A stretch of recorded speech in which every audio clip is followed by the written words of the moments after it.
Rest assured that I am here, close to a toilet. My thoughts with you, my heart with you, my everything with you, tonight and every night. My love. Kiss, kiss, kiss, kiss, kiss, kiss, kiss, kiss, kiss. Tuesday, 15th of February, 2011.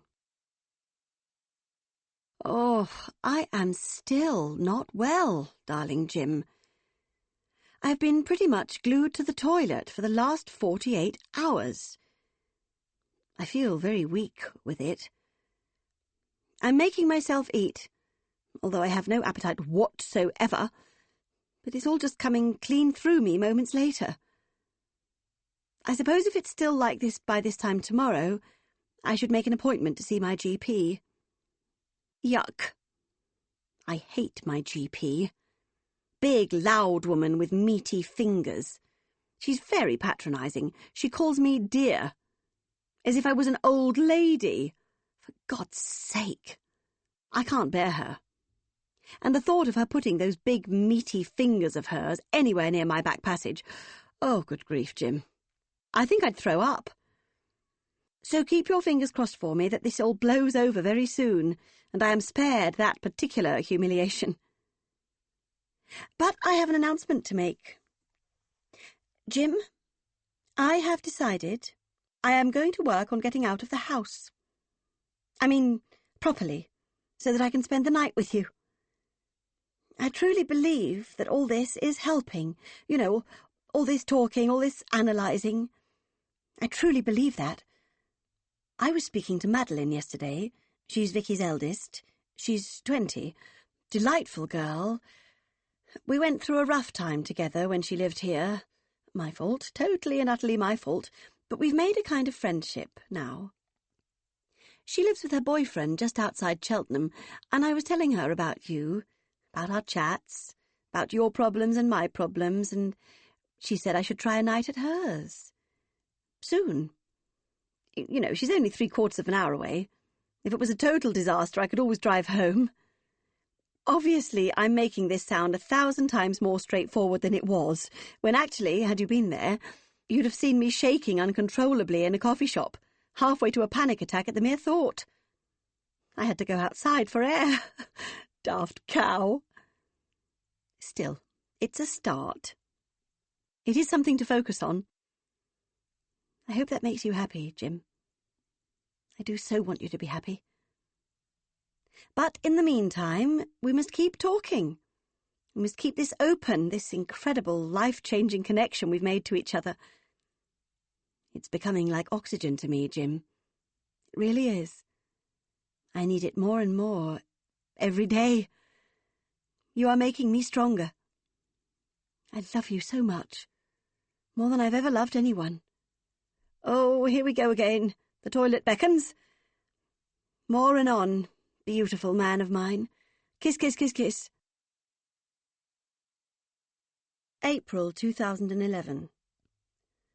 The following morning, all four of them strapped themselves into Megan's people carrier and headed to the funeral parlour where Lorelei's body had been sent from the coroner's office. Megan had had a call the previous evening, while they ate in the pub in the next village along. Too many curious gazes and awkward reunions in the local. "Your mother is ready," said an earnest young man called Samuel Moss. "We've made her look very nice. I think you'll be pleased." Megan could not begin to imagine. She had never seen a body laid out for a funeral before. "Thank you very much," she said. "We'll see you in the morning." They'd laid her out on a bed in a tiny room in the back corner of the parlour. She was surrounded by silk flowers and attended by the boy called Samuel Moss, who was dressed in a suit, his thin hair greased down like a pensioner's, and so theatrically respectful he was bordering on a character from The Fast Show. "I'll leave you all to treasure your time with Lorelei, if I may call her that." Megan and Beth looked at each other and exchanged pained looks, their cheeks sucked in with repressed laughter. "Yes," Megan managed, "you may. Thank you." The laughter dissipated as Samuel left the room, and they moved in closer to their mother's body. "She's so thin," Bethan cried out in a loud whisper. 6 stone 8, said Megan. God. But she looks sweet, doesn't she? Bethan put her hand against Lorelei's hand and nodded. So little. Like a child, said Colin, laying his hand against her cheek. What the hell is she wearing? Said Bethan. Christ knows. Megan turned to check that Samuel wasn't listening at the door. It's revolting. It looks like something an old lady would wear. It was a pale blue dress, devoid of any of Lorelei's precious colours. It sat loose around her handspan waist and ended just an inch too low below her knees. It had a row of 3 buttons on a placket down the front, and long sleeves. We should have brought her something, said Bethan.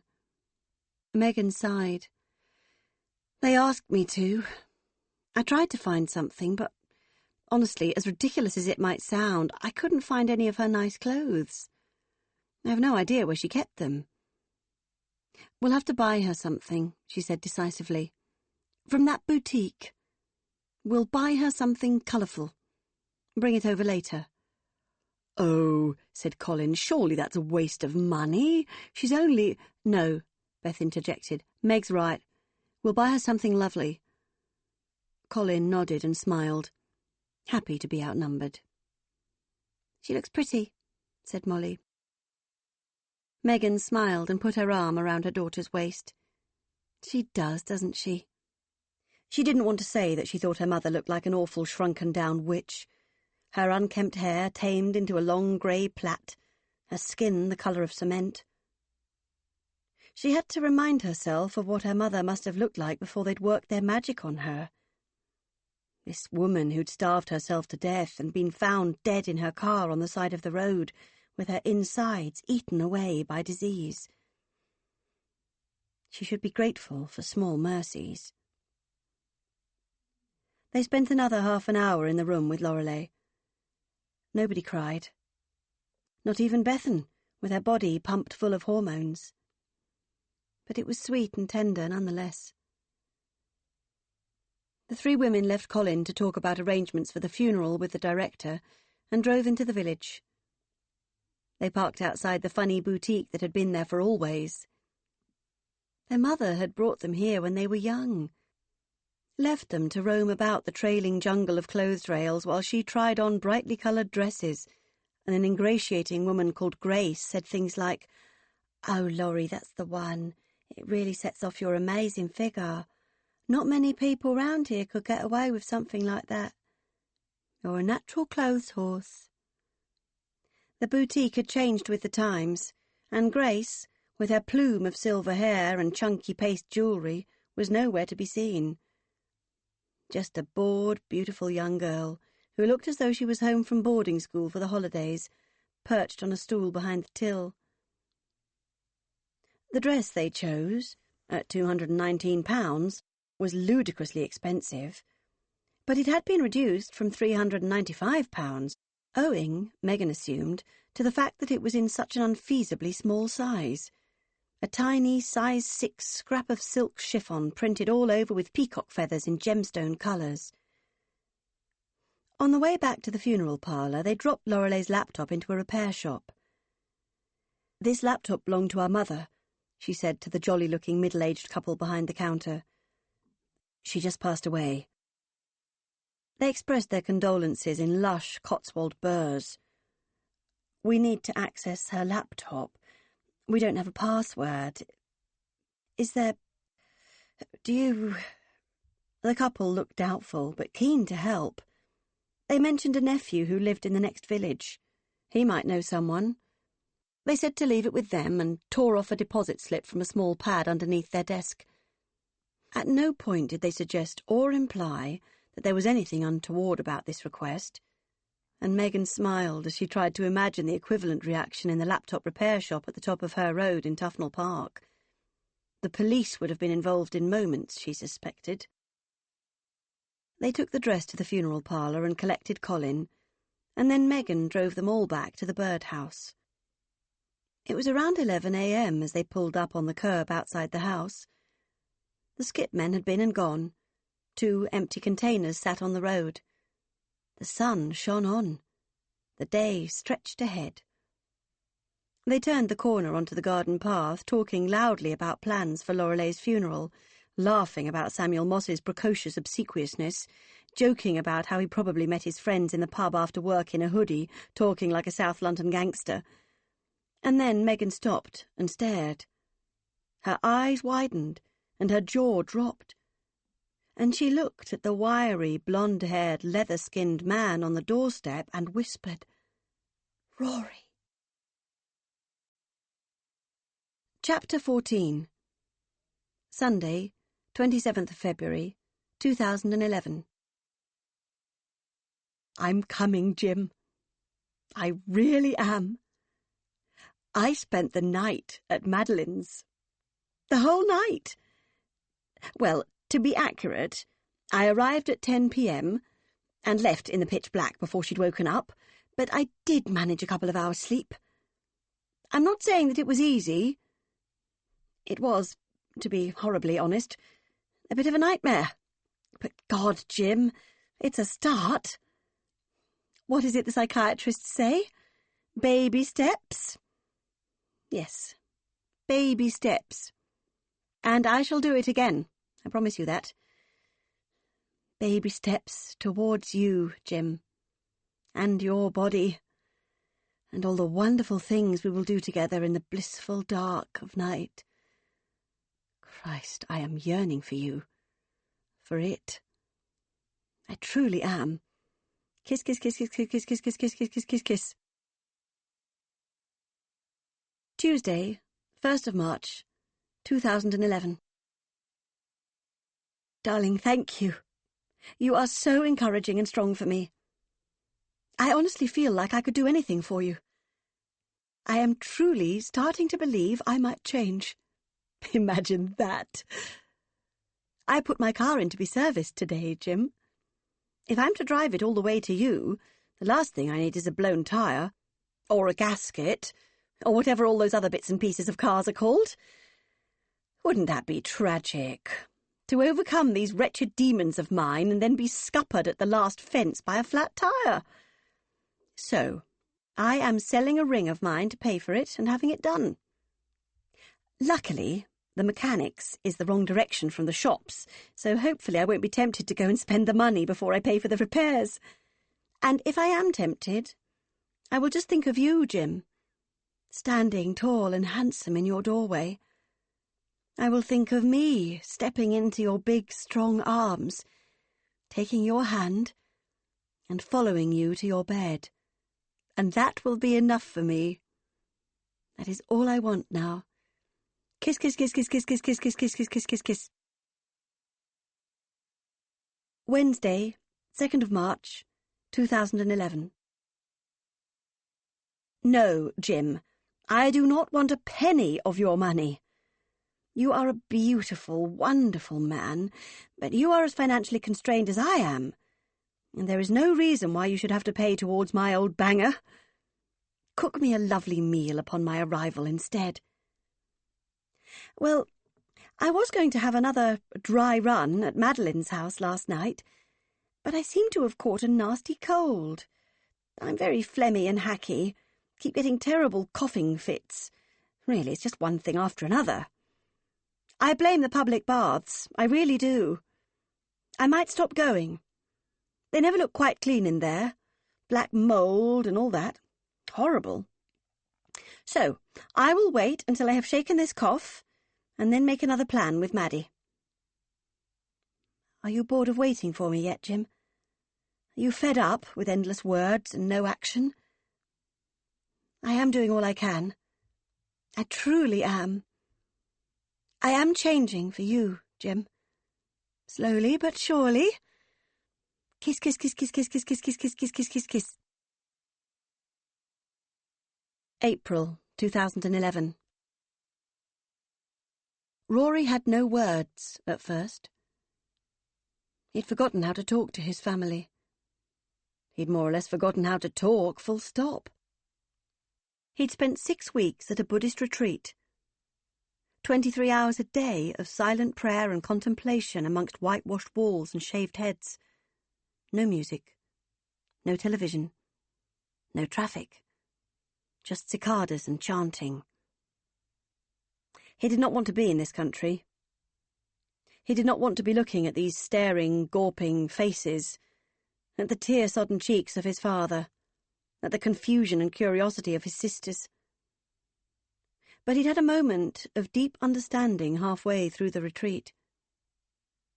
He'd come to understand that everything was his fault. Rhys had killed himself because of him, because he was such a bad brother to him. Kaylee had been forced into the arms of her father by him, by his abandonment of her and their child. That union had brought about the events at Vicky's funeral that Megan had told him about in a badly punctuated email shortly afterwards. And now his mother was dead because he had not come home to look after her once he'd been released from jail. He should have been here, and he wasn't. And now she was gone. All his fault. All of it. They all looked so old. His father looked ancient. His sisters were no longer girls. They looked meaty and matured. His younger sister was pregnant. He could not remember how old she was. He could barely remember how old he was. They looked fat. They weren't fat, but they looked fat. Compared to himself. Compared to the people he'd eaten rice and broth with 3 times a day for 6 weeks. Compared to the peasants and farmers who worked the land around them in 100 degrees. And this house, his mother's house, the house where he grew up, where he lost his brother and then lost himself, it was everything that the retreat had not been. He had walked the perimeter of the house again and again, waiting for someone to find him here. He had peered in through the windows, through the glass in the doors, seen the piles and the boxes, all the things, all the stuff. He thought how, as a child, he'd laughed affectionately at his mother's ways. He remembered the trips to Pound Stretcher and the cash and carry, the endless amounts of stuff coming into the house, the endless sums of money being spent, the endless, filthy accumulation. How could he have thought it was funny? How could he have thought it was cute? It was obscene. What his mother had done here, as poor people scavenged for food in landfill, as parents watched their children die, as disease wiped out villages and waterholes dried up, it subverted everything. It was grotesque. His sisters, with their mascaraed lashes and daft shoes. His niece, he assumed she was a niece, with her big nest of blonde hair, her neon fingernails and spoiled demeanour. They looked alien to him, as alien as if they had green skin and tentacles. But he needed to get over that. He needed to shut his mind to its complaints and outrage. Here he was, what remained of him, and he had a job to do.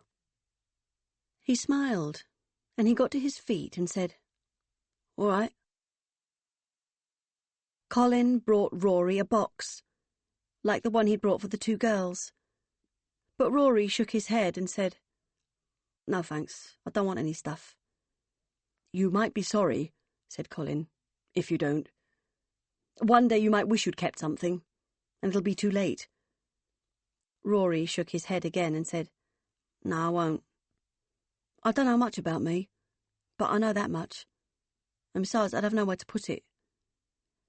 "I can keep it for you," said Megan, "until you're settled." Rory smiled and shook his head. "Nah," he said. "Honest, I don't want it." "Where are you going to stay?" asked Megan. "Here," he said, looking from Megan to his father and back again. "If there's room." His father took him upstairs to show him Rhys's room, with talk of finding a mattress. "I can sleep on the floor," he said. "I've been on the floor for the past 6 years. I've got kind of used to it. The three girls turned to each other after Rory and Colin had gone. He looks really sad, said Beth. He looks terrible, said Megan. I think he's kind of cool, said Molly. Rory's presence galvanised them. By the end of that day, they'd come almost to the back of the kitchen. They cleared the hoard all the way to the kitchen windows, so that the sunlight finally had a way through, and the sudden burst of daylight really spurred them on. Molly and Rory worked together as a team, being the youngest and the thinnest. Megan appraised them from a distance. They looked like father and daughter, with their golden hair, their lean bodies and fine features. They talked a lot, and there was a lot of mutual laughter. In the presence of a grown man, who she for some reason saw as being her peer, Molly reverted to some of her old teenagery habits, talking to Meg as if she was slightly subnormal. Megan couldn't catch half of what they were saying, but it was clear that Rory felt more comfortable with his niece than he did with his sisters and his father. Molly didn't know him. She wasn't a threat. There was also a sense that he aligned himself more closely with a teenager than with people of his own age, as if he was Peter Pan. And, of course, Megan pondered, he hadn't come close to growing up, had he? From home to commune, from commune to drug dealer's lackey, from lackey to prison, and from prison to a retreat. All his many experiences had been so one-dimensional, so cosseted. He'd never had to take responsibility for himself. As they ran out of light, a rainstorm threatened overhead, so they packed themselves into the people carrier and headed for the pub. It was one of the few locals that hadn't been turned into a gastropub, that still had patterned carpets and laminated menus. "I used to come here all the time," said Rory, taking it all in, his hands stuffed into the pockets of one of his dad's fleecy jackets. "This was where me and my mates used to do all our underage drinking. The landlord turned a blind eye." He shrugged. Colin went to buy them drinks at the bar, and they shuffled themselves into a booth by the open back door. Rory was talking about the mates he'd left behind, wondering what happened to so-and-so and what's-his-name, remembering terrible tales of multicoloured vomit and setting fire to bins. Molly was staring at him adoringly. The rain was coming down now outside the door in weighty sheets, rumbles of thunder on the far horizon. Colin returned with a metal tray and offloaded the round. Red wine for Megan and himself, J2O for Molly, fizzy water for Rory and Beth. And there they sat, Colin, Megan, Bethan, Rory, and Molly, in the pub, having a drink together. Megan sucked it in. She felt an odd nostalgia. Odd, because this had never happened before. She had never sat in a pub with her family before. But she liked it. Very much. "What are your plans?" she asked Rory. He grimaced. "I want to make amends," he said. "What?" She'd been expecting a more prosaic response. "I want to make amends. I want to make up for it all. For all the mess I made. I want to clear out Mum's house and make it beautiful again. I want to grow up." Everyone nodded, but it was clear that nobody really understood what he was saying. "How's Tia?" he said to Colin, and the shock of the words sent invisible ripples across the table. "Oh," said Colin, flushing slightly. "She's great. Really, really great." "Would she like to meet me, do you think?" Megan gulped. My God. Rory had never been one to say what was on his mind. He'd never, as far as she was aware, actually had anything on his mind. And now here he was, up front and saying it plain. "My goodness, well, yes," said Colin. "Yes, she would. I know she would. I've only ever said good things about you. Both of us have Rory nodded staunchly. "That's good," he said. "Maybe she'll come for the funeral." "Yes," said Colin. "I expect she will. Especially if she knows you'll be here." Rory nodded again. Then he put down his water, looked around and said, "I'm sorry. I'm really sorry for everything. If it hadn't been for me, everything might have been so different." Beth and Megan both said, "What?" at the same time. "I was so self-centred," he said. "When we started big school, I just abandoned Reese. Left him to get on with it. He used to sit outside my bedroom door sometimes, just listening to me. I knew he was there and I never asked him in. Never asked him out with my mates. I never let him into my life. It was like I dumped him, you know? Like he was a girlfriend I'd had enough of." He let his shoulders slump and he sighed.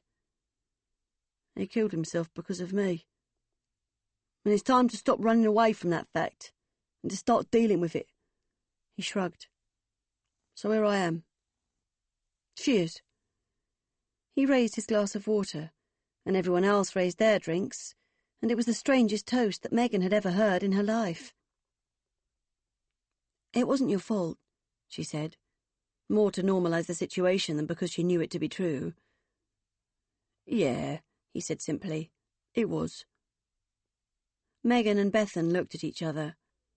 "I've had plenty of time to think about this," he continued, "and I know I'm right." "It's my fault," said Colin, in a tone of voice that suggested the unburdening of a great weight.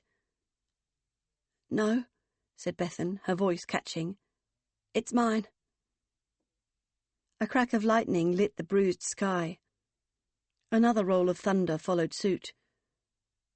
"It was none of us," said Megan, looking at her family. "It was all of us." Chapter 15. Saturday, 12th of March, 2011. "Oh, Jim, I cannot shake this blasted cough. Honestly, I feel like an old woman, like I've aged a decade in a few weeks. Doesn't help that I'm losing all this weight. It's a vicious cycle. I'm too weak to eat, and then I get weaker because I haven't eaten. I have, you'll be thrilled to hear, made an appointment at the GP's. I can just about bear the thought of that woman's hands on my esophagus. Just about. In the meantime, Project Go and See Jim has ground to a halt. And to be frank, right now, Jim, sex is about the furthest thing from my mind, and it's not often I can say that.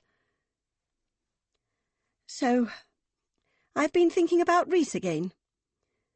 I've thought more about Reese in the past few months than I have in the past 2 decades. It's like he's back, in this house, sometimes. You know how you have a memory of something and it's flat, you know, like a piece of paper? It's just a fact that you can recall, a moment.